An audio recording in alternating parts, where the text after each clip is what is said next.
ശ്രീനുട്ടൻ ദേ സ്കൂളിൽ പോവുകയാണ്. വെള്ളക്ഷാമമായതുകൊണ്ട് മറ്റ് സ്കൂളുകളൊന്നും വിടില്ല. ശ്രീനുവിന് മാത്രമേ ഉള്ളൂ കേട്ടോ ഇന്ന്. അപ്പോൾ അവൻ പോവാൻ സമയമാണ് മീൻ കിട്ടിയേ. മീൻ കൊണ്ടുവരുന്ന ഞങ്ങൾ എന്നും അവനൊരു അയല എക്സ്ട്രാ കൊടുക്കും. അപ്പോൾ നമുക്കിന്ന് ചൂരക്കറി വയ്ക്കാം. അതിനായിട്ട് ചെറിയ ഉള്ളി, ഇഞ്ചി, പുളി, ഒരു പിടി തേങ്ങ, ഇത് ഇത്തിരി ഇട്ട് നന്നായിട്ട് അരച്ചെടുക്കുന്നുണ്ട് കേട്ടോ.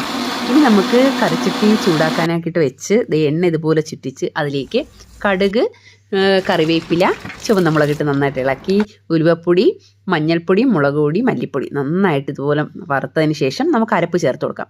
അരപ്പ് ചേർത്ത് നന്നായിട്ട് ഇളക്കിയ ശേഷം ഗ്രേവിക്ക് ആവശ്യമായിട്ടുള്ള വെള്ളവും ഒഴിച്ച് മുരിങ്ങയ്ക്കയും ഒരു തണ്ട് കറിവേപ്പിലയിട്ട് നന്നായിട്ട് തിളയ്ക്കാൻ വയ്ക്കുക. ഇത് നന്നായിട്ട് തിളച്ച് വരുന്ന സമയത്ത് മീനിൻ്റെ പീസ് ചേർത്ത് കൊടുക്കാം. മീനിൻ്റെ പീസ് ചേർക്കുന്ന വീടിൻ്റെ ഇത് മിസ്സായിപ്പോയി കേട്ടോ.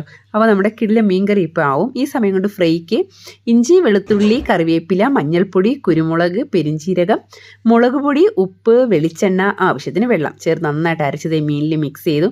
ഞാൻ പിന്നെ ഒരു ഒഴിച്ചെറി ഉണ്ടാക്കിയിട്ടുണ്ടായിരുന്നു. ഫിഷ് ഫ്രൈ ചെയ്തു, ചീര